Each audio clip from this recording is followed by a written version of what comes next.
Naradio sur Facebook. C'est Naradio officiel. Certes, nous paraissons, entre guillemets, aujourd'hui dans une situation favorable, on va le dire. En tout cas, une situation dans laquelle nous n'avons pas l'accélération de la maladie telle que cela peut se passer à Bordeaux ou sur d'autres grandes villes françaises. Il n'empêche que nous ignorons complètement si demain, ce qui se passe à Bordeaux peut se déclencher sur La Rochelle. Nous ne le savons pas. Donc nous devons garder une forte vigilance sur ce sujet-là. Aujourd'hui, le gouvernement a souhaité que ce soit les préfets qui prennent ces arrêtés. Donc nous lui proposerons la semaine prochaine de faire évoluer le dispositif. Il faut que ça soit fait de manière harmonieuse, puisque quand on fait un arrêté, il faut que les habitants le sachent. Et pour le savoir, il y a bien sûr les médias, mais pour nous aussi, nous avons des panneaux à mettre dans les rues, des affiches à éditer. Donc il y a un peu de travail logistique pour que tout ça se passe dans les meilleures conditions possibles. Un mot sur la saison estivale qui vient de s'écouler. Notre collègue Stéphane Villain nous en a donné quelques éléments.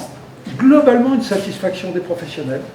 80%, ils ont dit qu'ils ont été satisfaits d'une saison qui avait fort mal démarré. Un essor du vélotourisme sur les commerçants et notamment sur les terrasses.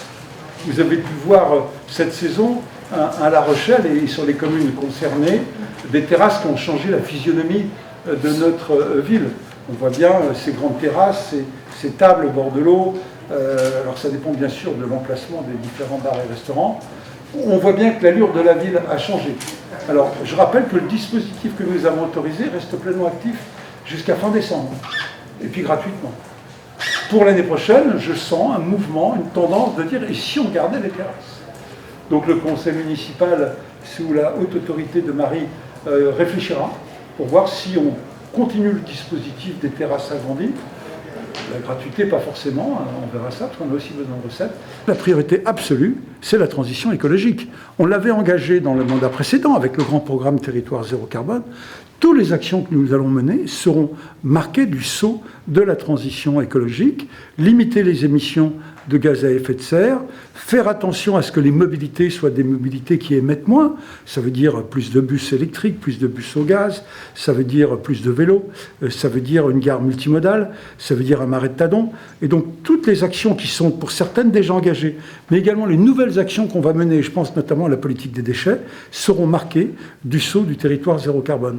Nous avons un vice-président qui est en charge de ce sujet-là, qui s'appelle Gérard Blanchard, et c'est lui qui va évaluer toutes les politiques que nous menons, avec son équipe bien sûr, pour dire, bah oui, cette politique-là va dans le bon sens, je la confirme, ou à l'inverse, j'émets quelques réserves, et c'est pour nous, notre fil conducteur, c'est la priorité du mandat. Globalement, je pense que nous avons une économie plutôt résistante sur notre territoire, donc je suis plutôt confiant.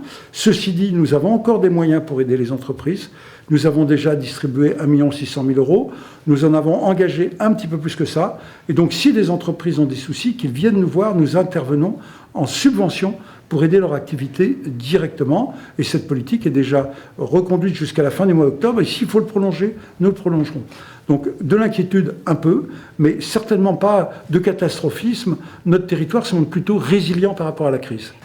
Derrière cette question économique, on espère ce qu'on appelle une reprise en V. C'est-à-dire qu'après une chute brutale de l'emploi, on est un redémarrage. Nous ouvrons également à l'échelle de l'agglomération quelques grands chantiers. Il y a la gestion des déchets. On a devant nous un grand enjeu, parce que les lois ont évolué. Est-ce qu'il faut aller vers la tarification à l'usager, faire le tonnage? Il y a des gros sujets qui sont en plein au cœur de notre démarche territoire zéro carbone. Une incinération à la fin d'un cycle, même si à La Rochelle ça se traduit au réseau de chaleur, c'est un peu un échec aussi.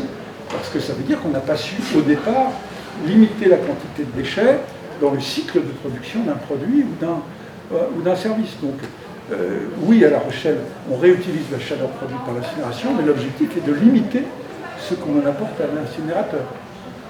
Il y aura des ressourceries sur lesquelles nous sommes en train de travailler, sur lesquelles il y aura des bonnes passions. Voilà les grands enjeux qui sont devant nous pour cet automne, qui sont des enjeux, je dirais, politiques au sens noble du terme, qui ont véritablement comme relation transversale l'adaptation de notre territoire à la nouvelle donne sur le domaine climatique, c'est territoire zéro carbone, bien sûr, avec toute son adaptation sur les mobilités, sur la rénovation du patrimoine, et je dirais sur les déchets, enfin, sur tout ce qui fait la vie quotidienne dans notre territoire. Naradio sur Facebook. C'est Naradio officiel.